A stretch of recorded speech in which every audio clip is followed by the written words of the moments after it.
Hello world, and welcome to Right On. Coming Up, Not the Chosen One.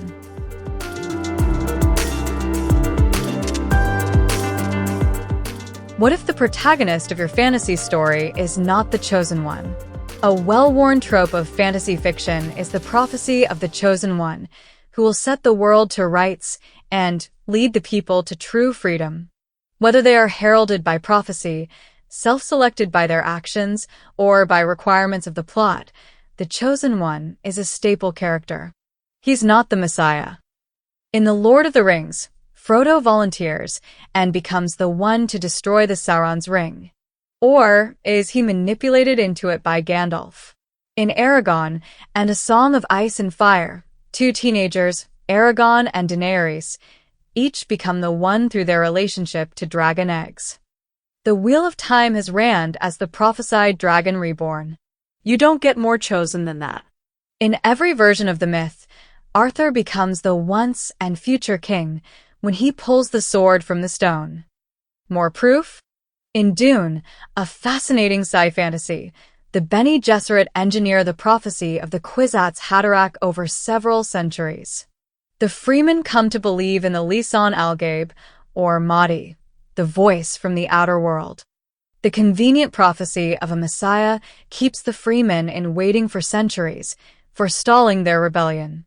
When Paul Atreides arrives, he knows the prophecy is a fiction.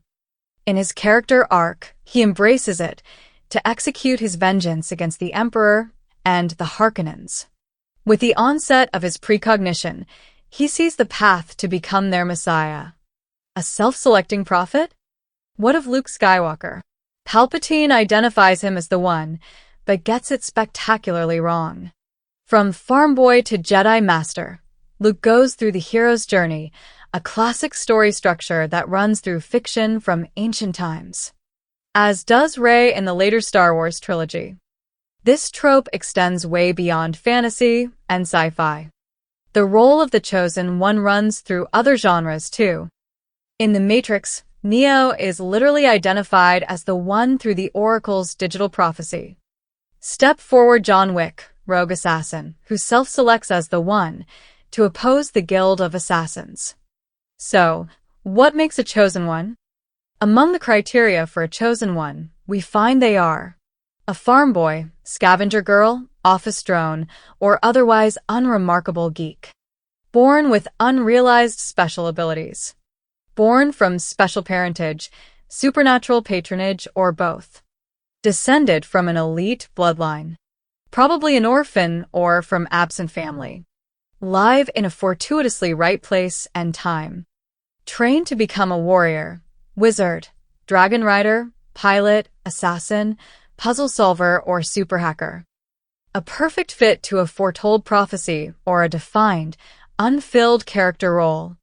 Princes and princesses are natural heirs and are usually forced to do something extra to earn their chosen oneness. Usually, someone else has to tell the chosen one about their birth, ability, role, or prophecy. You're a wizard, Harry. It's not subtle, but that's middle-grade fiction.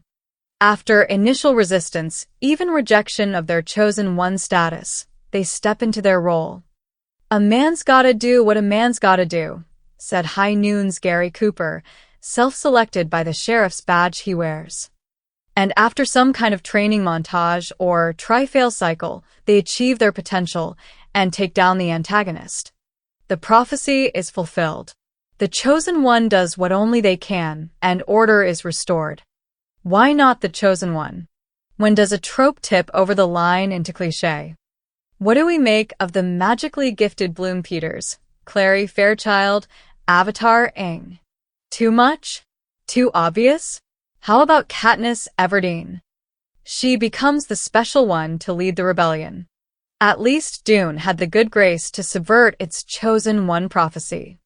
It's a fiction created by political and religious institutions. Paul Atreides warns us never to trust prophecies and messiah figures. Always the protagonist. The chosen one is rarely the side character. We expect the main character of the story to step up and do the thing they're supposed to do. We're conditioned to think of them as the chosen one. It's a cultural as well as a literary trope. It's all in the setup.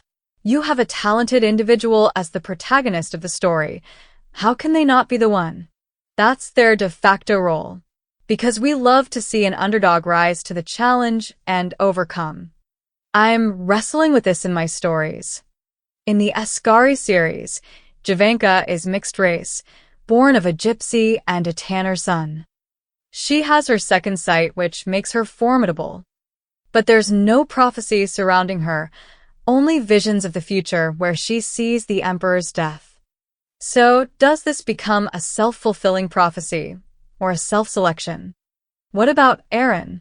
A blacksmith's daughter with a talent and training, she's an expendable asset in the search for the sixth messenger. She's Jane Bond, Moiraine Sedai, and Brian Mills from Taken. The child of the prophecy is supposed to be the chosen one, not her. But Erin is the only acolyte left to see the mission through. Her own past drives her to self-select for the mission. And Yari Tam in Camps and Knights. She's a teenager, a diplomat's daughter. She can't fight, but she is a human lie detector. Caught up in the resistance against the Empire, she's constantly in the wrong place at the wrong time. Her response elevates her to a position where only she can save the New Republic. It's not her mission, her goal, or motivation. She has to, because the Republic is her only means to find her missing father. It's another self-selection. The hand of fate. In some way, all protagonists become the chosen one of their own story. Whether it's been in Mistborn, Snow White, Cinderella, Belle, or Moana. Even the protagonists who don't protag, verb, copyright Brandon Sanderson, like Pip, Oliver Twist, or Bella in Twilight are somehow chosen ones, because someone chooses them. You might argue the ensemble cast of A Song of Ice and Fire contains no chosen one, but you'd be wrong. There are so many chosen ones from Bran, Arya, Sansa, Jon Snow, Daenerys, Tyrion, not forgetting Bronn, Yora, and Brienne. The series spins new prophecies and new roles around all of them. However you create a leading character with their unique origin, backstory, or talent, when are they not the chosen one?